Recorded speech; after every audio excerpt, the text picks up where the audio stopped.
Okay. Dear Principal Ma'am, Honorable Chief Guest Dr. Amitabh Vikram Dwivedi, esteemed Deputy Coordinator IQAC, beloved colleagues Dr. Enola Balasaraswati, Sangeeta, and my dear students.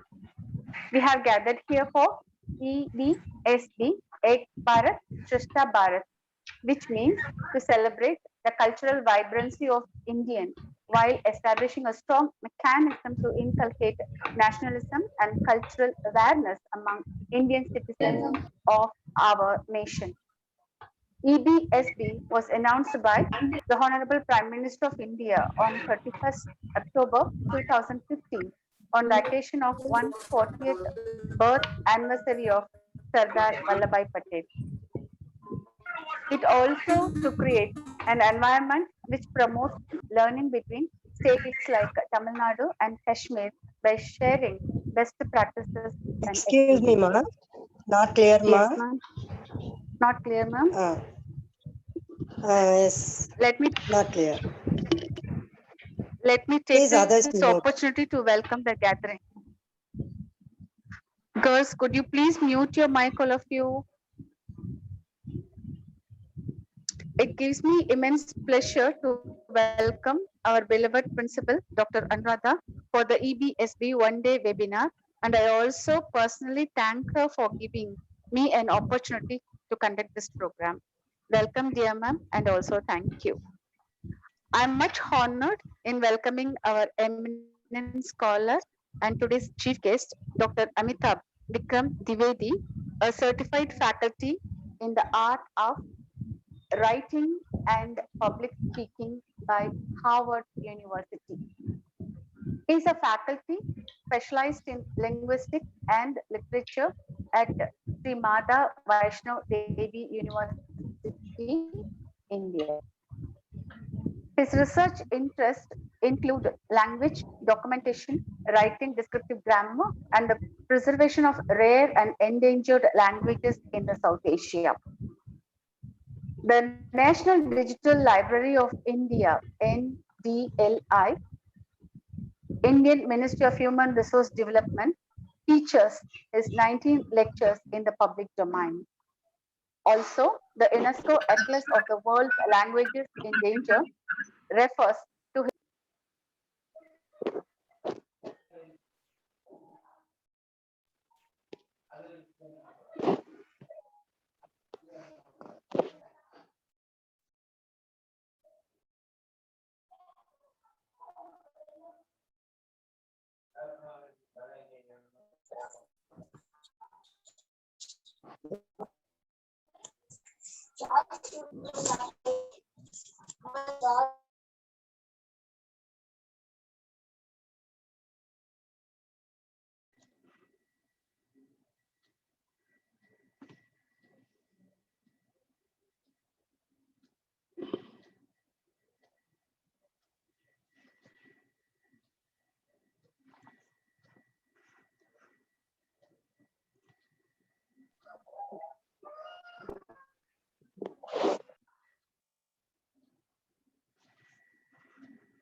second computer.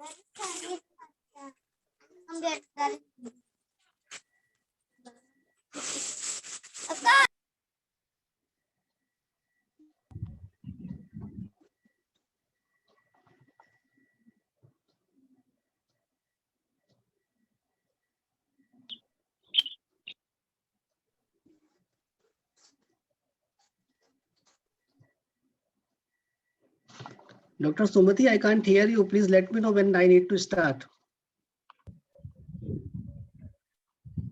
Actually, ma'am is not in line, sir. I think so.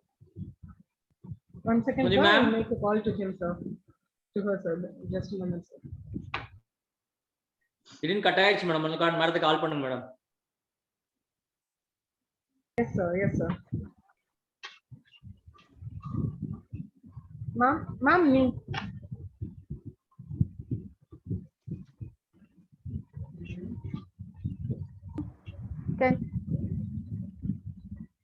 Yes, ma'am. Yes, ma'am. Ma'am, உங்களோடது cut ஆயிடுச்சு ma'am. Yes.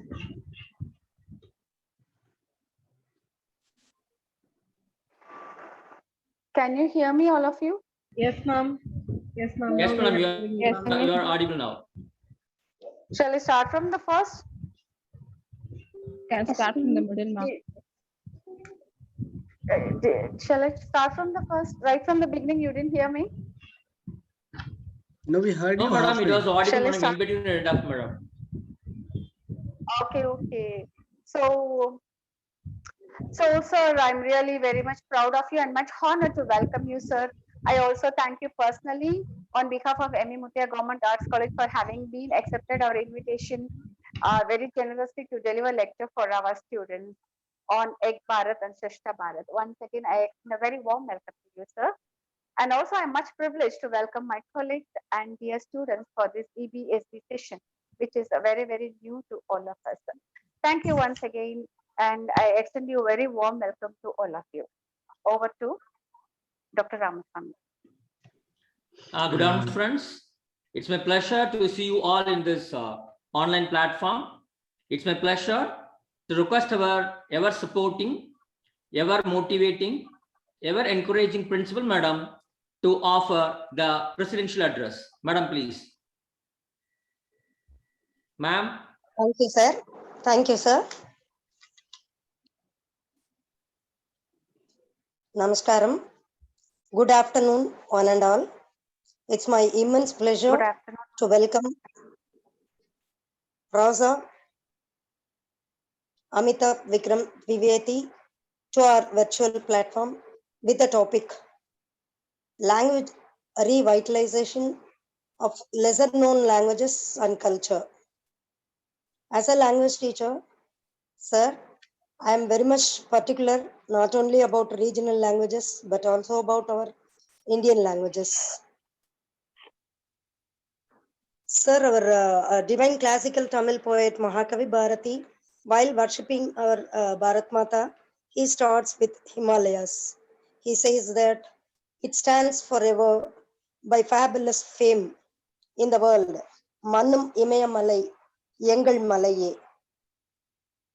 We should be thankful to the team EBSB, Ek Bharat, Shresth Bharat, which is very helpful to know about our Indian languages, arts and culture.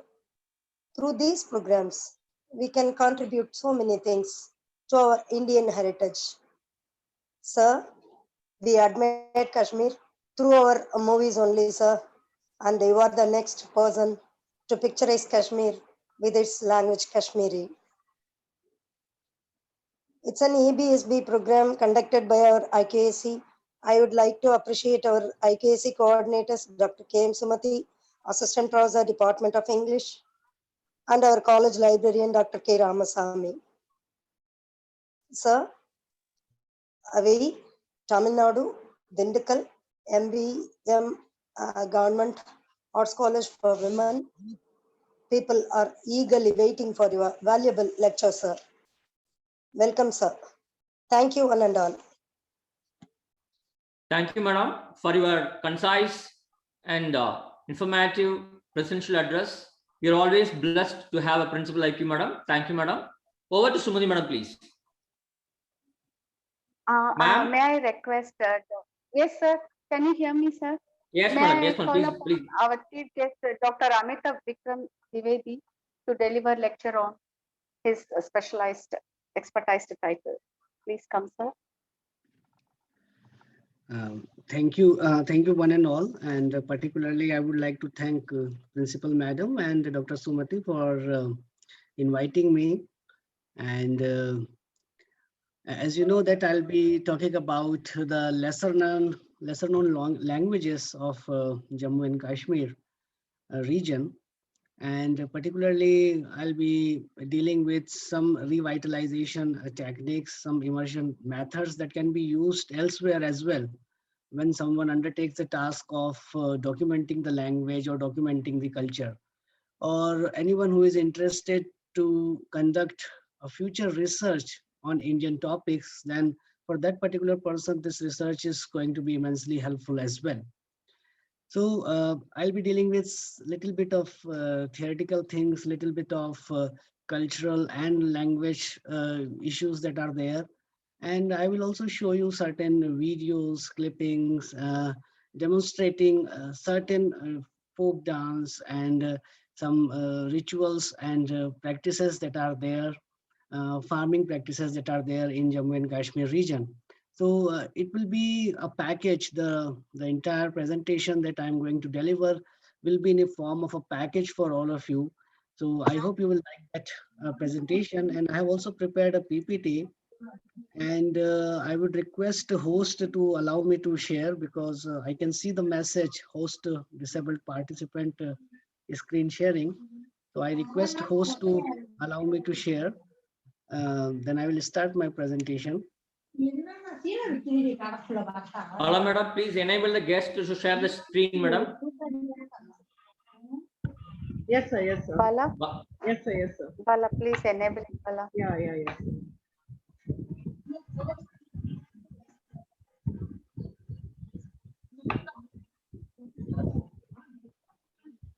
Yes, I Yes, can I enable. now. Enable. Yes, sir. Yes, I can share now. Thank you, Dr. Thank you, Bala. sir. So I hope now all of you are able to see the slide that's there. Yes, sir. Of course, sir. Yes. Your screen is visible, sir. Yes. So you already know the title of my topic, that is the descriptive linguistic fieldwork and language revitalization of lesser known languages and cultures. So in this, I'm going to deal with the methods, as I said, like a little bit of theoretical background, and then I will come to the work that I did. I will show you certain videos as well, that how I conducted and how I visited those places and how I did this ethnographic research as such. So when we try to do a research on a particular culture or on a language, then generally we have these two types of concepts that we have. One is this romantic concept, and this romantic concept is also known as this immersion method. And romantic concept is also considered as the ideal way to conduct a research, and not contrary, but supplementing this romantic concept, we have this interview method as well. So there are various theoreticians, they focus like Everett, Foley, and Eichenwald. They focus that someone who wants to conduct a research on a lesser known language or lesser known culture, for that particular person, it is always desirable that a person should go to that field area. That is the first condition. And the second thing is like person needs to move from one's a comfortable situation to that native land that is there. At the same time, these theoreticians, they also believe that person tries to adopt that culture, that social customs as well. Now, how this adaptation is possible or will be fruitful, in that context, I would like to tell it is a two-way process. There is a possibility that you want to conduct a research, you are very much a serious scholar, and you want to conduct a research on a lesser known language and culture. But it also depends upon the culture whether they are going to adopt you or not. Because like there is a culture where there is no concept of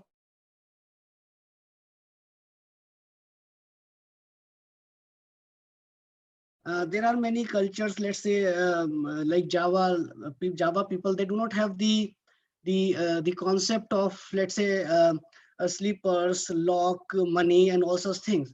So how can you do your research in such a place? Or let's say your food habits are entirely different, and you are going to do a research in a place or in a culture where food habits are entirely different. So that problem you also face. But when it comes to this romantic conception, when it comes to this ideal way of conducting a research on lesser known languages and culture, then these Everett, Foley, Eichenwald, they believe that you want to be the member of the community, and often being adopted into the kingship system. Now, again, like this is the next stage, not only to become a member of the community. How can you become a member of a community? Then you, when you have some ties with the community, like social ties with the community, like you will make someone as a sister, someone as a brother, or like that type of relation, then only can you have being adopted into a kingship system. So this is a romantic conception. That's why we call it a romantic conception, because it is very difficult. But but this is also there are certain researchers who have done this thing when they seriously engaged into that research, and for 15 years, 10 years, they were away from their family and they conducted this type of research. So like these scholars, Everett Foley and Eichenwald, they are of that romantic conception. But I know that it is not possible for everyone. So we have an interview method as well. So like we have immersion, like you immerse in that community. If it is not possible, then you have interview method as well. So for that interview method, we have different theoreticians. For example, like we have Hyman and Sumerian, Crowley, Eichenwald and Crowley. So they say like, okay, it is always favorable thing that you go to the native land, you stay there, and you try to adopt their culture and language. That is one thing. But still, that type of work can be done in your office, and that can be also considered as a field work. So again, like this approach is also there. Then Crowley also believed that, okay, there is also a possibility to conduct a field work at home. Now, you will be surprised to know that how is it possible to work on a lesser known language and culture from your office, how to conduct a research at home. For that purpose, you need to have some informants, like informant from that particular culture as well. Because we know that, okay, though we are going to conduct a research on lesser known languages and culture, but still you will find a couple of people who are bilinguals, or who are ready to provide you data, and who are ready to come along with you, and who can come your office as well as at home. So that possibility is always there. So my research, the research I conducted, that is more like an interview approach and less like an immersion approach, because immersion is like a very much a romantic conception, very much an ideal thing. So it's like very difficult to immerse oneself in that particular community. So my research fall under this interview approach. At the same time, the research I did, like I stayed there for 15 days, let's say 1 month, in like regular intervals. So that is also the part of this dirty feet linguistics. Now, what is this dirty feet linguistics, and how it is different from armchair linguistics? So dirty feet is like you need to go to the informants, you need to talk to them, you go to their village, and you live with those families. Fine, you talk about different things. So that type of thing I also did. So we have also this differentiation, like what is dirty feet approach and what is this armchair approach. So again, like the research that I did, the research that I conducted is not purely this armchair, but it is like partial armchair and partial dirty feet. Like, so first I collected my data through dirty feet methods, and when the data is collected, when I documented the data, and when I try to describe it, so description part is this armchair. So this is like two approaches that we have. So when we conduct a research on a lesser known language, or when, let's say, a lesser known culture, then this documentation part is more important, and documentation part is prior to description. That means, like, if you do not have some data, then how can you describe it? So that is the thing, like you need to pay attention, or more attention on documentation. If you have a good documentation, then you can have a good description. So what are the processes that we have? So data collection for the purpose of documentation and description of a language. So first we need data. We need to collect data for the purpose of documentation and description of language. Now, data collection through interaction with speakers, data collection in situations where speakers are expected to use the language naturally. Now, I will show you one video, a video showing that where can you find speakers using language naturally. That means language is not constructed. That means it is not the case that I am sitting with a native speaker in my office. I am sitting at my home, and then I am asking, like, okay, how do you say Ram goes to home? And then the person is saying in his or her language. Then it is very much a constructed data. It is not a natural data. So I will show you like what type of language setting is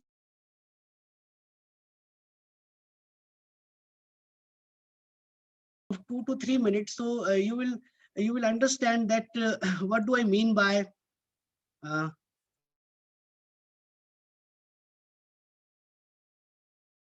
I audible? Yes, sir. Yes, fine. Okay. Okay.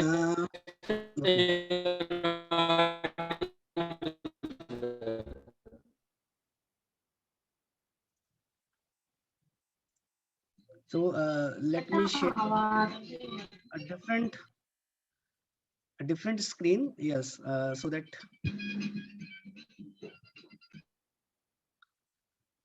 are you able to see some video on your slide? Yes, sir. Yes, sir. Yes. So here, as you can see, like this is a natural setting. No, sir, we couldn't see. Only we can. You can see the video, like some people are eating, sitting, and they are No, sir. doing. No, sir. Only we can No? see the icon of the video. That's it. Okay, okay. Okay, fine. Let me stop it once again and let me share it.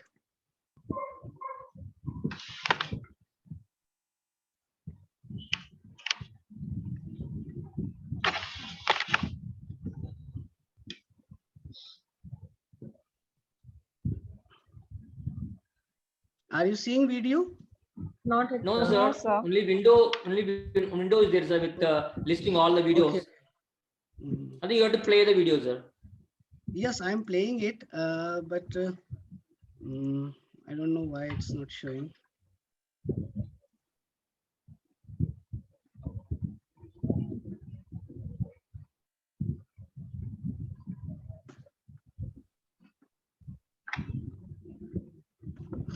Mm.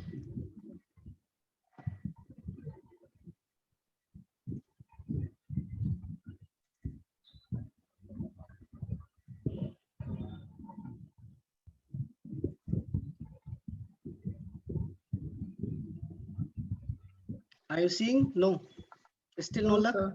No, sir. No, sir. No, sir. No, sir. Only to see the slide. Okay.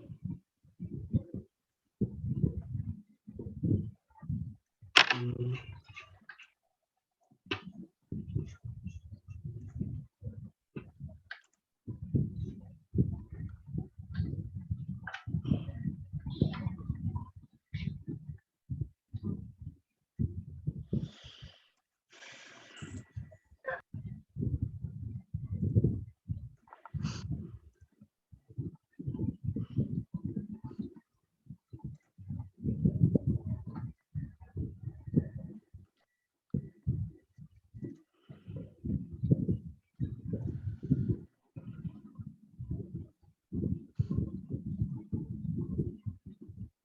Are you seeing now?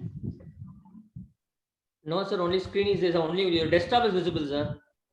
Okay. Okay. I don't know like why it's not showing this video. Okay. So because the file is also big, so I cannot send it to anyone. So that person can.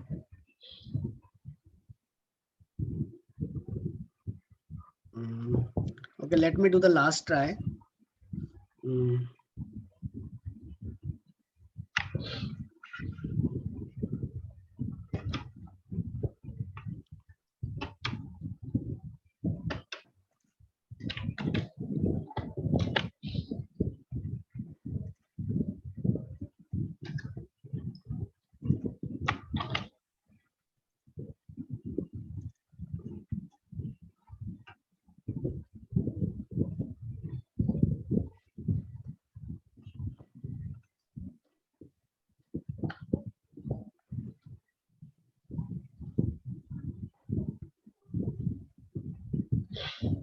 Is still not? No, sir. No, No, sir. sir. Okay, so let it be. So because I selected many videos as well to show you, but I don't know like why it's not showing. So maybe you try with the videos with lesser capacity, sir, less memory capacity, less small file size. But like I have not prepared in the less size, like they are in like 1 GB or that capacity they have. Oh. So what is happening actually in this video? I can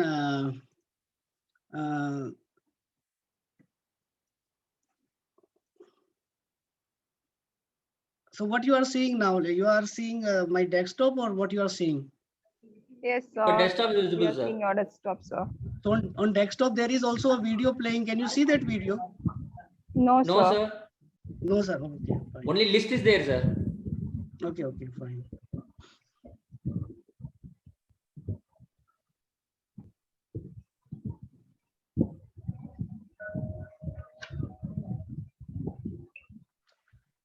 So let me give you the description of this video. Like here, there is some function is going on, and it's like a function when different people are invited and they are sitting on a hill and they are eating together. So that type of thing is a natural setting. So in this situation, like people, they have come for a different occasion, and when you talk to them and when you ask them about their culture, when you ask them about let's say different linguistic issues, then definitely it is a natural setting. So this is one example that where can you have this natural setting. So with this type of setting, I mean like the data is not constructed. So when you are in this situation, when you are in this type of situation, then definitely you have a natural language data. uh, that is my point. So let me resume with the slide. So I hope now you are able to see the slide. Yes, sir. Yes, Yes, sir. fine. I think like because this thing didn't happen in Google Meet, but I don't know why it happens like in Zoom. So generally, I use this Google Meet most of the time with my students and other conferences purposes. So there is a possibility that okay, I'm not able to share on Zoom, and I have not tried it for many months on Zoom. So that possibility is there. So this is what I mean by that data collection in situation where speakers are expected to use the language naturally.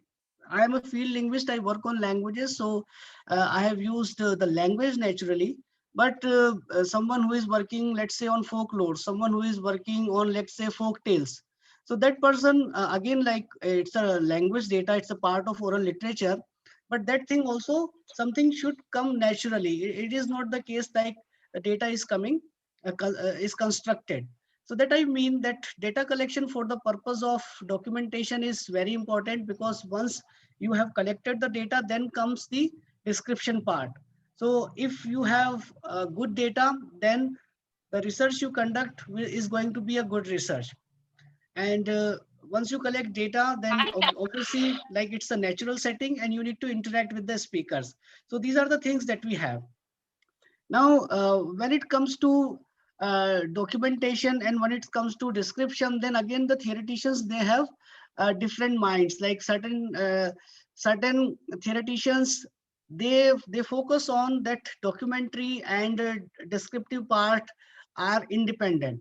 Certain believe no, they are not independent, but they are dependent upon each other. So interdependency is there. So similarly, we have laymen consider documentation and description to be theoretically independent and consider that documentation should have priority as the goal of the fieldwork activity. So like we move out, we move out from our comfortable zone, we go to the field site and we collect documentation. We are focused on documentation. So that means like when we are documenting and if we are already let's say filled with some theoretical viewpoint in our mind, then there is a possibility that our documentation will go wrong. So it will not be, let's say, innocent documentation. It will be like a very theoretically oriented documentation. You will ask only those type of questions related to your preconceived notions of that particular theory. So that type of thing is not good. So that's why theoreticians, they believe that documentation is one thing that is also an independent activity, and it should not be influenced by your previous knowledge. It should not be influenced by your biases and prejudices. Otherwise, it is not going to be a good research. So similarly, like Woodbury also considers documentation and description to be theoretically independent, but considers documentation and description to have equal priority as the goal of the fieldwork activity. Similarly, Dixon and Cross consider documentation and description to be theoretically dependent. So here, like we have one field linguist, Dixon and Cross, they believe like, okay, documentation is important, but theoretically dependent upon. So that is the thing that we have. So different theoreticians, they have different type of perspective, but we need to consider like which perspective is appropriate for us, because as I said, like there is also a romantic conception of conducting a research, that is the immersion approach. At the same time, we have less romantic, more realistic, that is the interview approach that we have. So what is the relationship between these two? Though we say that documentation and description, they are independent, but at the same time, we need to understand like both are the part of a research, both are the part of field work. So we have different type of data, and based on that, like what will be the documentary part and what will be the descriptive part. So I have just prepared this table. So let's say you have one word data that you have. So what will be the documentary part? So you want to collect word data. So you just record those words, the meaning of the words, grammatical categories of the word, the usages of those words. Let's say sentence data, again, that in different contexts, the same word is said, and whether it is a homonym, fine, or whether it is a paraphrasing. So what type of thing that you have, different type of sentences that you have in particular language.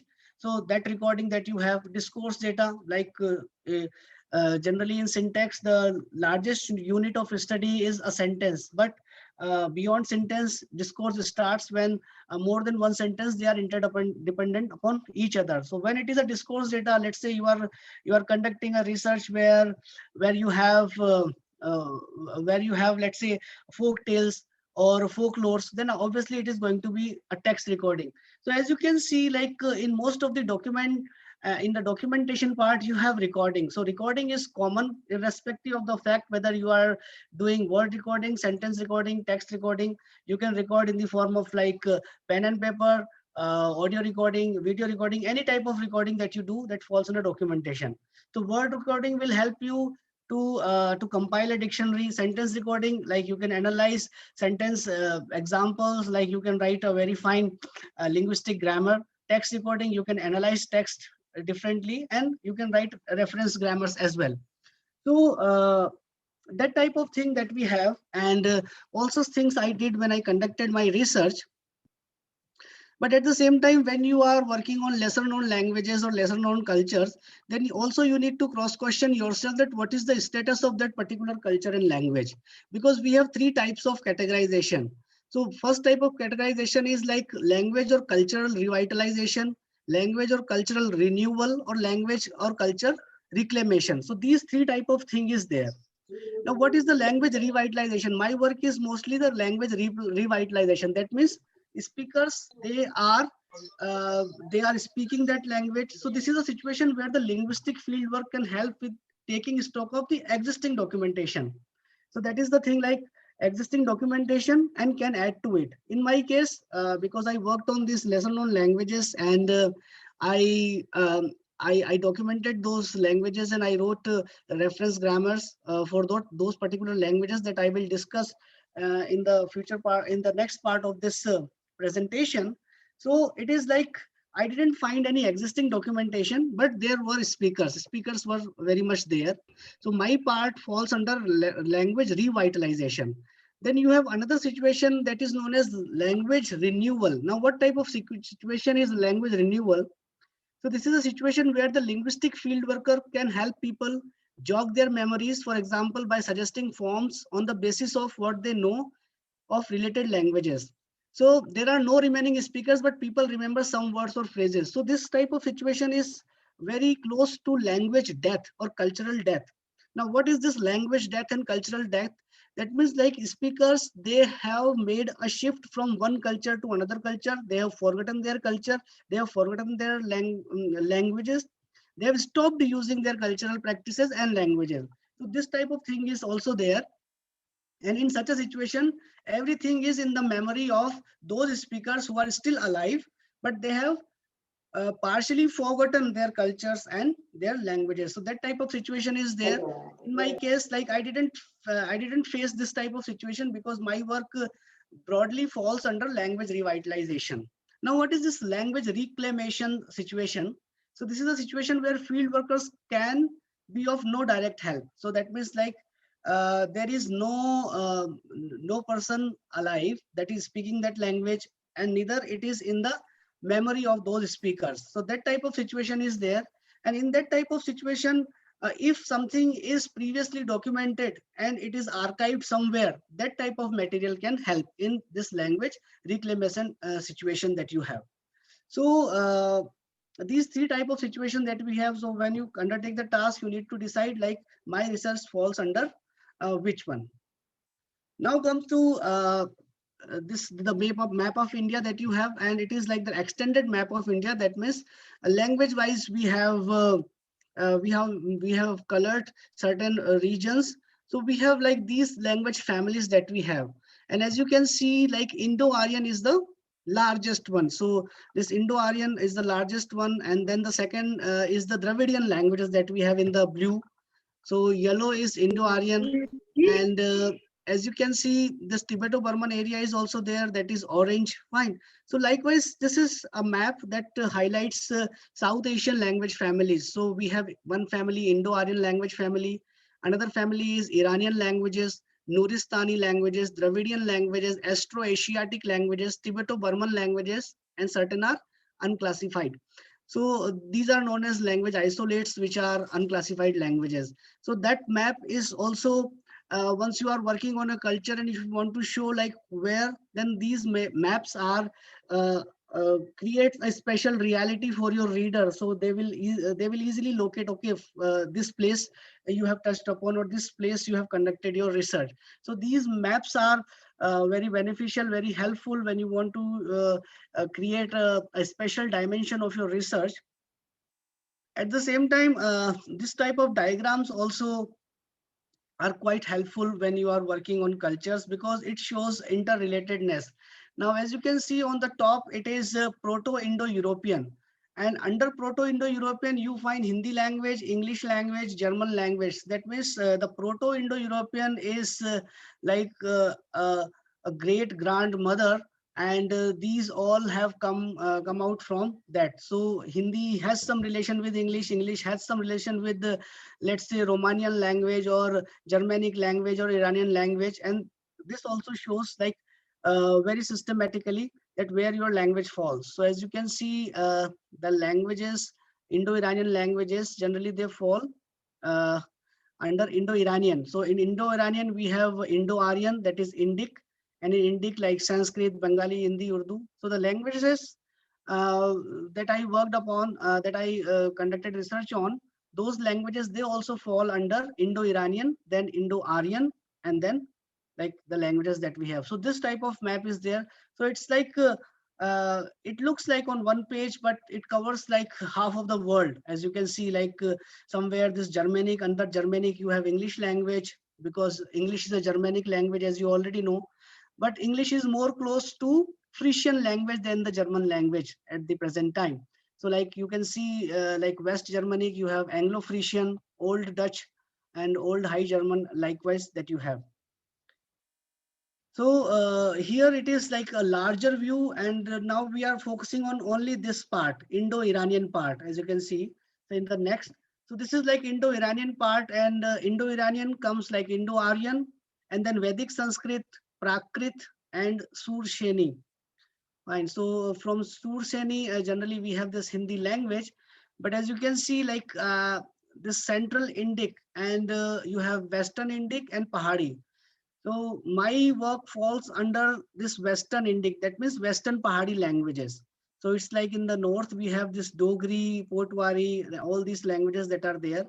So my research falls under this. So again, you have a very finer descriptions of different, like from Vedic Sanskrit, you have Sanskrit, then from Vedic Sanskrit, you have Prakrit, and then again, you have 4 types of Prakrit, like Maharashtri, Gandharvi, Sursheni, Magdi.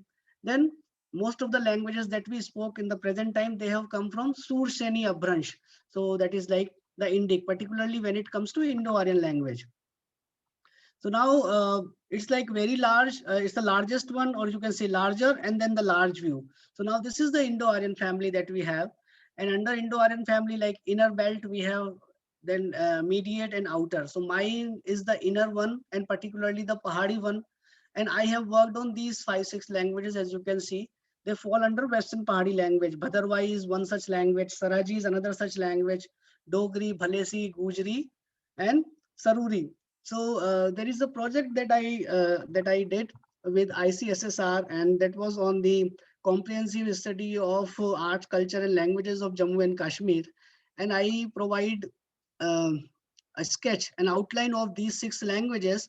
And otherwise, like I have one comprehensive work on Bhadarwai, and one of my scholar worked on Saraji language as well. One of my scholar has worked on 2 dialects of Dogri, that is also there. And one of my master's student worked on the morphology of Gujri. So particularly like these 6 languages I worked upon. And like Bhadarwai, it is the first time documentation I did. For the Saraji, like I along with my student, first time documentation we did. So like lots of things that are to be documented, lots of things are there that are to be explored. So my suggestion to future researchers, like you try to find out what is not explored yet, and particularly do something that is indigenous. So that will give you more name, more fame, rather than making your research a copy of a copy. So that is generally my suggestion to young researchers.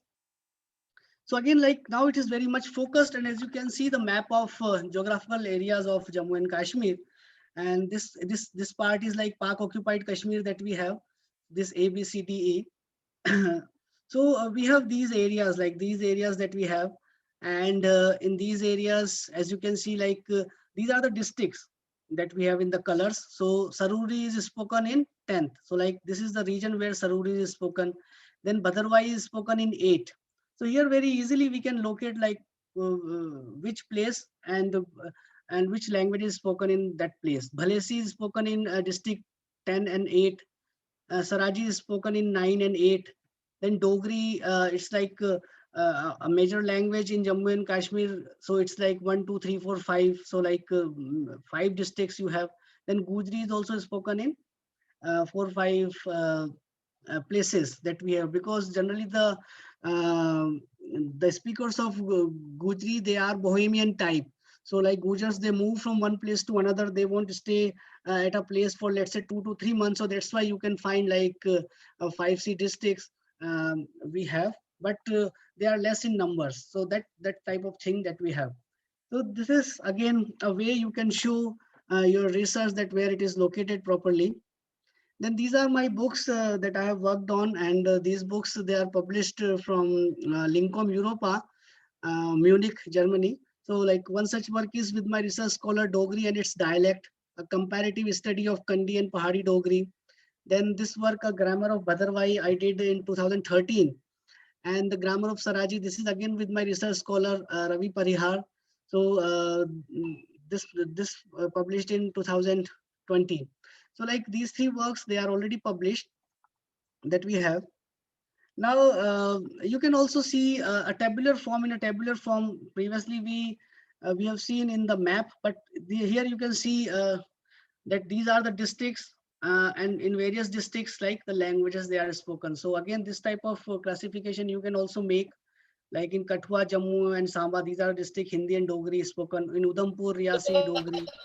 So likewise, you have like a very neat and very clear picture that which language is spoken in which area. So this type of thing you can also do. Now, when you start working on lesser known languages and cultures, then generally we have this view in our that what is, whether whether it is a language or whether it is a dialect, that type of thing is already there. So for that, we need to understand that we are working on a lesser known culture. We are working on a lesser known language. So what we need to understand that these we are not we should not fall prey of these dichotomies. What are these dichotomies? Like okay, you are working not on a language but a dialect, because the definition of a language or definition of a dialect is very much politically motivated. What do I mean when I say the definition of language and a dialect is politically motivated? So a language is a language because the speakers are more privileged. Dialect is a dialect because the speakers are less privileged. So when you have, let's say, more political and social influence, then your dialect will become a language. And when you do not have this political and social mileage, then obviously your dialect will remain a dialect.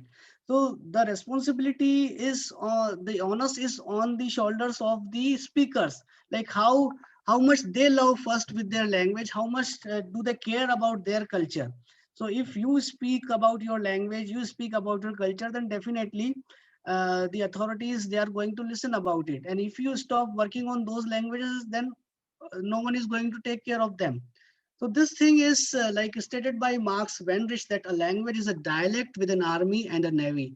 So that type of thing we keep in mind, that okay, all languages are equal, all cultures are equally important for us. So we need to revitalize them, we need to document them, we need to tell about those cultures to different people, and that is only and that is only the procedure through which we can tell or we can promote those cultures. So now when we work on language and dialect, and many people say like, oh, no, this is not a language, this is a dialect of that particular language. Then we have a method through which we can check whether a dialect is a dialect or dialect is a language. And what is this method? So we have two types of tests that we conduct. So it's like one type of test is mutual intelligibility test, and second type of test is like lexical similarity test. And what is this mutual intelligibility test? Mutual intelligible varieties of the same language can be understood by speakers. They can understand. But at the same time, lexical similarity, if two languages, they have higher lexical similarity, that means percentage is more than 85%. Then we can say like two languages are not distinct, but they are the dialects of or variety of the one language, that we can say. So now this is like a bird eye view of these 7 languages that I have worked upon. And as you can see, like only the one sentence like Ram eats food is written in these 7 sentences, in these 7 languages. And as you can see, that word order is same, except the Kashmiri one. So word order for Bhadarwai, word order for Saraji, Saruri, Bhalesi, Gujri, and Dogri, that is same. That is subject, object, and verb. And in Kashmiri, the word order is like English language. That is subject, verb, and object. That type of word order that we have. So what do we have? So you can, you can see that major difference we find in the auxiliary, like the final auxiliary that we have. So it's like the final auxiliary in Bhadarwai is I, in Saraji is Chu, in Saruri it is Chu, and here in Bhalesi it is A, in Gojri and in Dogri it is also A. But here the main verb is also changed, like here in Dogri it is Khanda, it is Khato, either here it is Khato. So that type of thing that we have.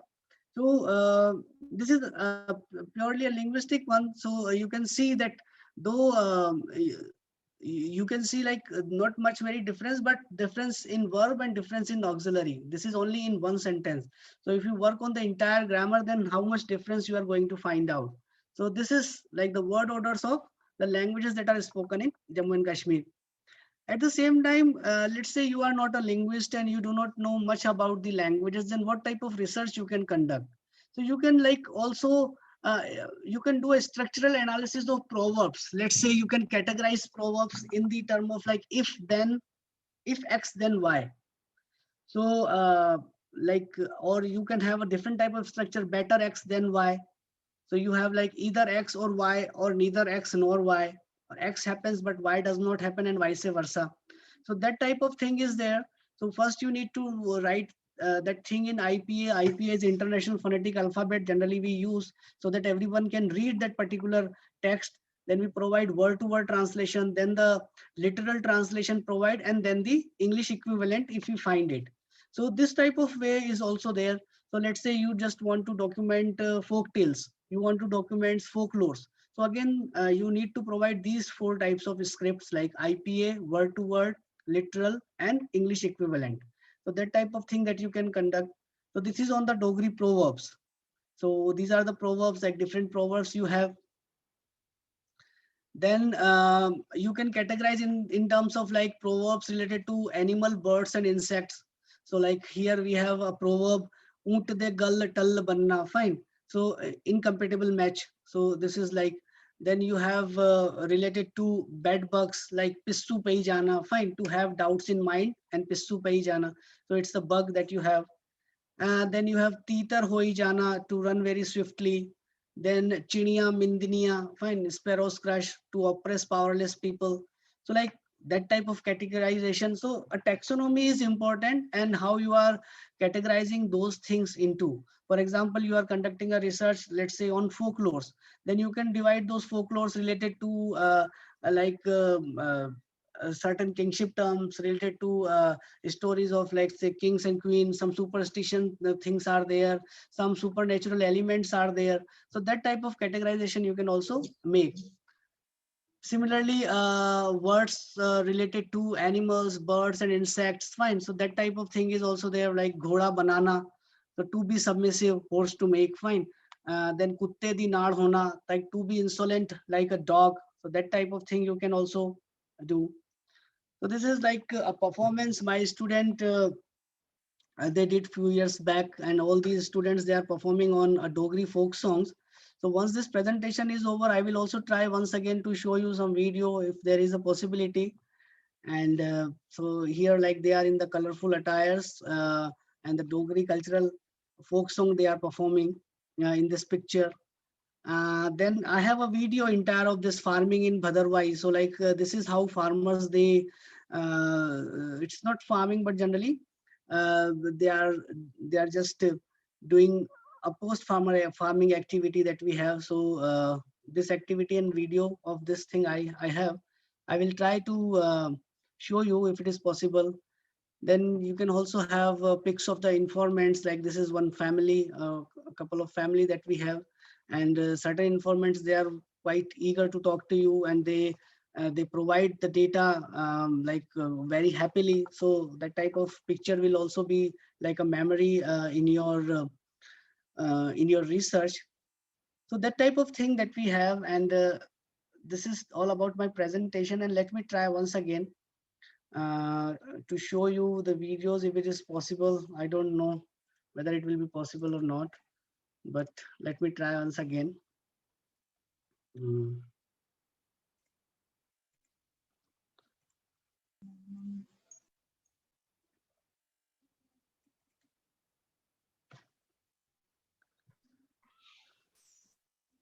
Are you seeing the video? No, sir. No, sir. No, sir. No. Okay. I don't know why it happens. You may try other videos, sir.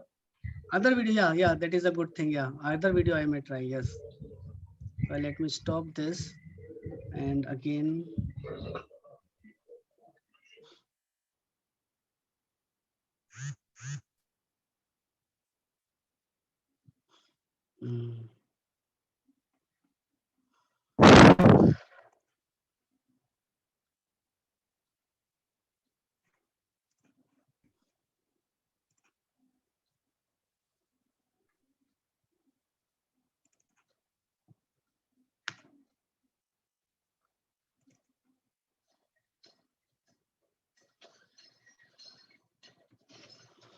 I am sharing other video. Are you able to see that? We are able to see you, sir. No, not me, the video. No, sir, we couldn't see. No, sir. Okay. So I think there is some problem here. I don't know why it's not showing. But we are happy to see you, sir. No, that's my pleasure.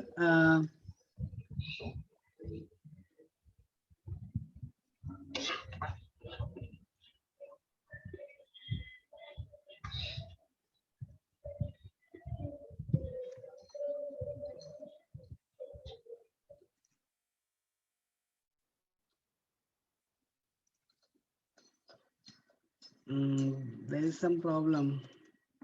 Other video, let me try if I can.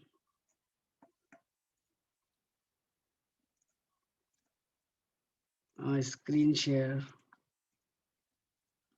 And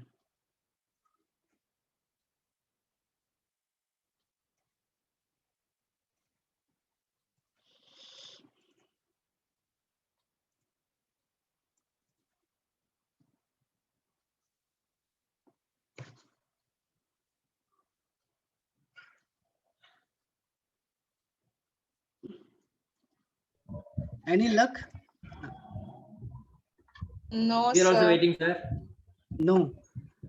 Because here it is coming like, okay, you are sharing your screen, but I don't know. So here also we get a message stating that you are sharing your screen, sir, but the content is not visible, sir. Content is not visible. Okay, that is the problem. The computer is having some linguistic problem, sir. Maybe there is a possibility. I don't know. Like the streaming is taking time because it is a big file. Maybe, sir. Maybe. The file is large, and for that purpose, like it is taking more time.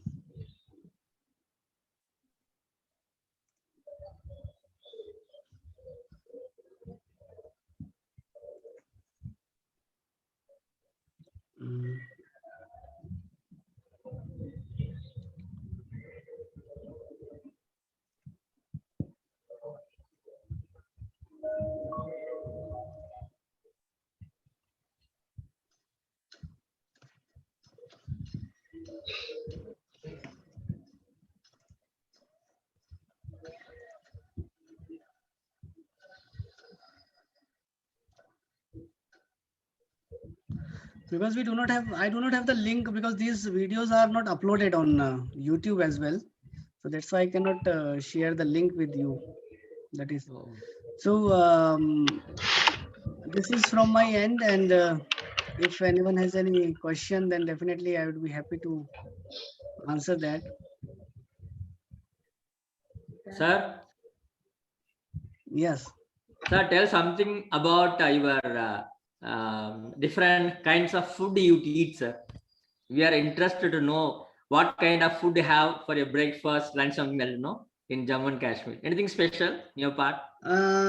Generally, if you know this culture, Punjabi culture, because Dogri culture and Punjabi culture is like very much similar. So you won't find much difference. For example, here, have you heard of this chola bhatura? Chola puri, we know. There is. So puri generally we call it chola bhatura. Fine.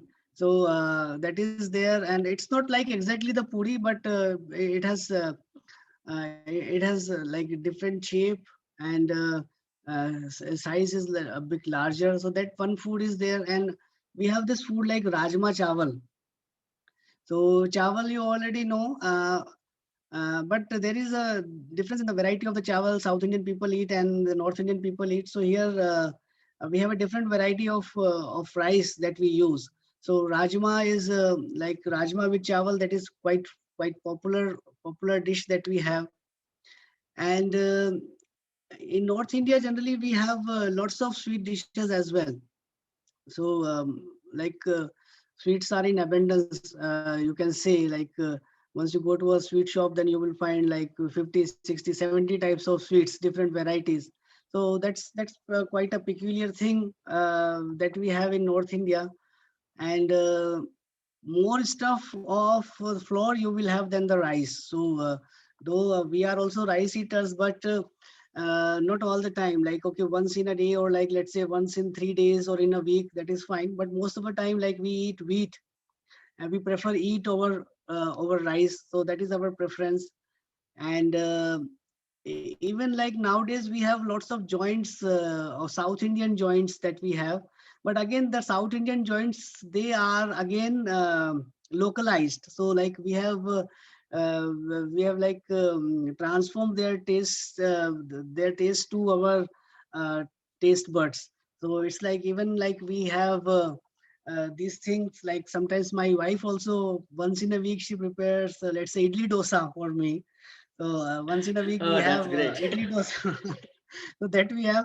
So that idli dosa and this sambar, like yesterday's yeah, sambar. Yesterday was sambar dosa. That thing was there, and that idli sambar, that type of thing. But again, we have this North Indian. We have like transferred that taste to bit North Indian type. So that we do. So that we also eat and enjoy. So that type of thing is there even not only at our homes, but even different joints that we have. So we have also uh, those joints, they have also adopted the taste based on the North Indian people. So even like we have a joint like a Sagar Ratna at Katra, or like in our university there is also one Sagar Ratna we have. So that Sagar Ratna is also like very much, you go there and you won't find that South Indian taste, because I also because I did my masters from Central Institute of English and Foreign Languages, Hyderabad. So I know that South Indian taste, and I stayed there for 2-3 years. So I know the type of flavor and the type of smell and all such things associated with that food. So when I was studying there at Hyderabad, then definitely I had a hard time finding out chapati anywhere, because it's very difficult to find chapati in Hyderabad. And even if you find chapati, then you won't like it. So that type of difference is always there that we have. And um, that is like the food habits and the things that we have. Thank you, sir. Thank you so much. Tell about your prominent VIPs, politicians, film actors, actors from your union territory, sir. Okay. So when it comes to politicians, then we have one union minister, Dr. Jitendra Singh, and the PMO. He is PMO. So he's like he's a minister at Prime Minister office. So that is one prominent politician that we have. And when it comes to my university, then the first lecture was delivered by Dr. APJ Abdul Kalam at my university long back. So that was the starting of my university, and there were only very few students were there during that time. Then we invited Dr. At the time, I was not the part of this university. Then Dr. Abdul Kalam, he delivered that lecture. Then a couple of years back, we had our Prime Minister, current Prime Minister, Shri Narendra Modi ji. He came and he delivered um, on the like particularly we invited these politicians on specific occasions like convocations. So otherwise, then Farooq Abdullah, Dr. Farooq Abdullah, he is again a prominent politician that we have. Then his son Umar Abdullah. Then we have another politician like Mehbooba Mufti. She was chief minister when Jammu and Kashmir was not union territory. So now, as you know, that Jammu and Kashmir is not a state, but Jammu and Kashmir is a union territory we have. So these are chief prominent politicians that we have. So that type of thing is there, and particularly when it comes to my Thank university, you. then Thank you. in my university, you'll find like many people, they are from outside, because this is a beauty of a university that you invite different type of people from different cultures and different languages speakers, so that you can have this university type feeling. Otherwise, if you have a university and all the people are localite, then what is so universality in a university? So I belong to, like I was born in Lucknow, Uttar Pradesh. I was brought up in Rajasthan. And for past 13 years, I have been working here in Jammu and Kashmir. So you can see like, and I was studied at Hyderabad, like Central Institute of English and Foreign Language. I also studied at Jawaharlal Nehru University. So again, like a cosmopolitan nature that is there in me, you can see like born somewhere else, brought up somewhere else, and like studied somewhere else, and now working in altogether somewhere else. So that type of thing is there. So similarly, like me, there are many faculty members. They are from different parts of this country, like from Bengal. We have from Madhya Pradesh, Chhattisgarh, from Bihar, from Uttar Pradesh. So different people we have. So that type of culture we have, but it's still like, and very few people, most of the official staff that is from Jammu and Kashmir. Otherwise, most of the faculty, teaching faculty, they are from outside. So that way, a university is in a true sense a university. So we have like different universal elements that we have in us.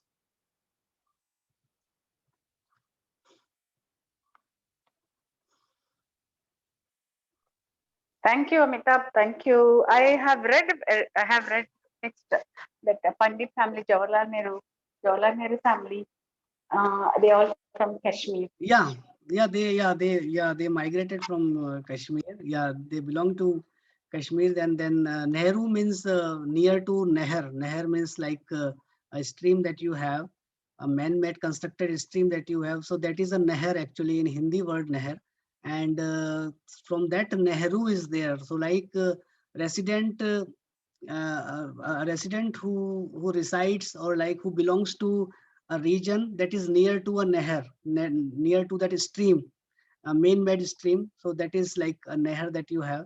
So that is Nehru. That's why we have Nehru, Jawaharlal Nehru, because it belongs to that place. So that is the name that we have. Thank you, Amitabh.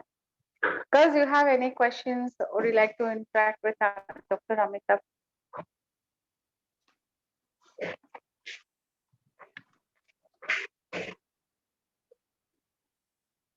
Any questions, girls?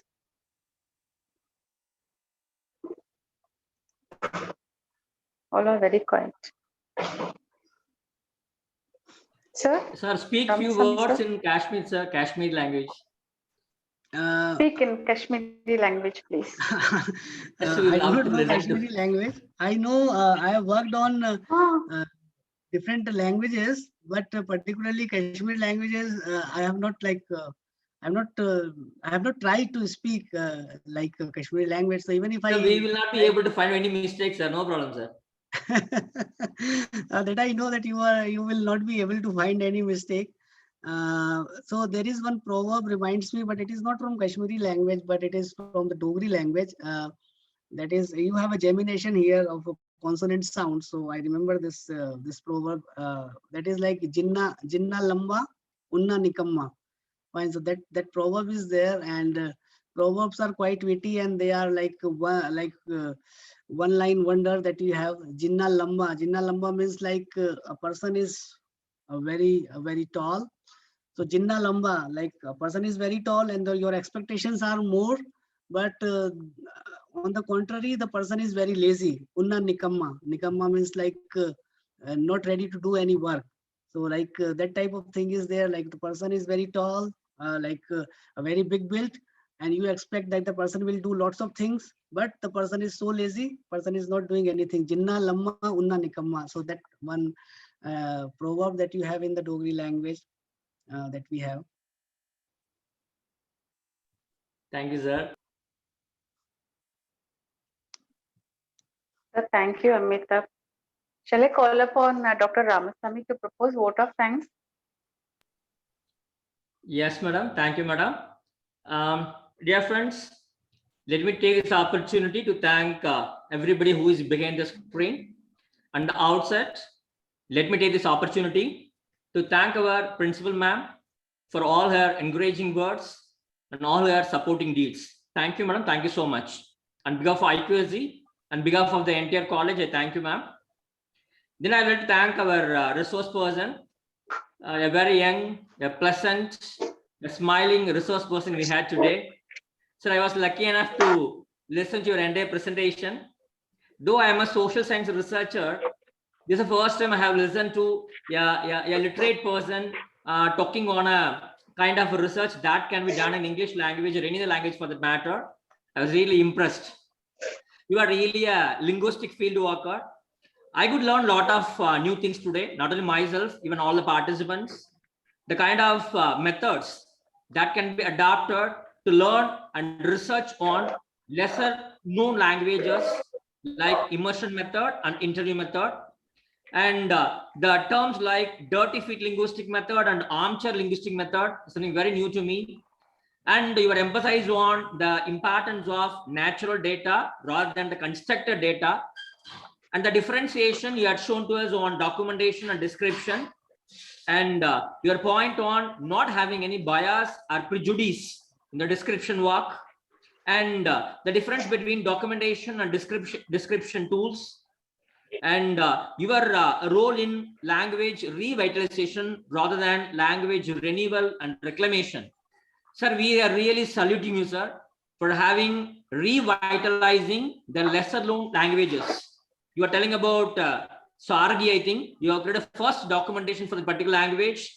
A new language is coming to the fore in the documentary form. So thank you so much. You are a real fieldwork researcher. And we are congratulating you for all your efforts in revitalizing the language of the area. So not only on my own behalf, but also on behalf of each and every one of the faculty members and students of MV Mutaya Government Arts College from Dindikal, I am submitting my tons and tons of thanks to at your feet, sir. Bahut dhanyawad ji, aapko. Thank you so much. Thank you all. Then I am grateful to all the faculty members, the technical hands, those who were behind the organization of this particular event, Bala madam and all other faculty technical hands. I am thankful to all the participating faculty members, those who are with us in this program. And I am immensely thankful to all the students, those who are taking part in this program. And I am thanking each and every one of the person, those who are behind the screen for the successful conduct of this program. And my special thanks to Sumati madam, IQC coordinator, for having brought such a very smiling and pleasant resource person today in front of us. Madam, thank you so much. We really wonder at your public relations skill, madam. You got such a wonderful link with almost all parts of India. And thank you so much for this great opportunity. Thanking everybody, a small information. The feedback form for this particular webinar is available in the chat box. You may kindly fill the feedback form to get a certificate. So thank you so much.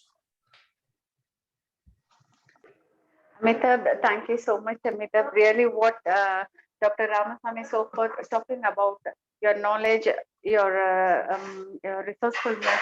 Really, I agree with him, whatever he says. Really, we enjoyed your session. It's full of research oriented. Actually, rather, we were expecting you'll be explaining more about Kashmir language, food. That was our expectation. But you have taken all of us to a different angle, and it's completely research oriented. Our children are all graduates here, and you have given a very wonderful output on research.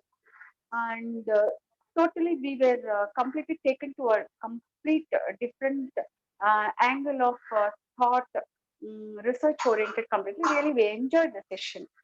So about Kashmir, about the Kashmiri language, and different on different aspects how the research has to be taken, and that will have used the new terms, very innovative, which we have not yet come across in our research area. So we'll try to make use of such technical terms in our research-oriented programs in future.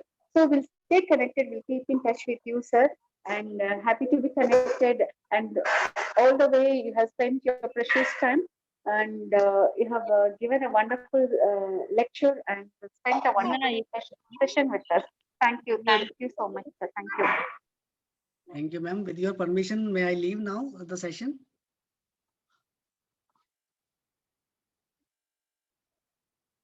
Thank you, sir. Nice to meet you online. Thank you. Fine. Thank you, sir. Yes, sir. Please, sir. Thank you, sir. Thank you so much. Girls, thank you so much for your very patient listening, and kindly think over such a research idea for your higher education, especially when you go for your PG, MPhil, PhD program and all. Just have such ideas in your mind for your research output. Definitely, I hope this technical terms you can make use of it, and you can also coin your own technical usages for your research. That is real research, where you keep creating your own ideas, the technical terms for your research. Definitely, I hope you all will make use of such usages. All the best, girls, best wishes. Thank you for joining. Thank you, ma'am. Thank you, ma'am. Thank you, ma'am. Kunti ma'am. Thank you. Yes, sir. Yes, sir. Ma'am, We'll leave. congratulations, Shall we madam. leave? Congratulations. It went on well. Congrats. Congratulations, sir. You too. You too.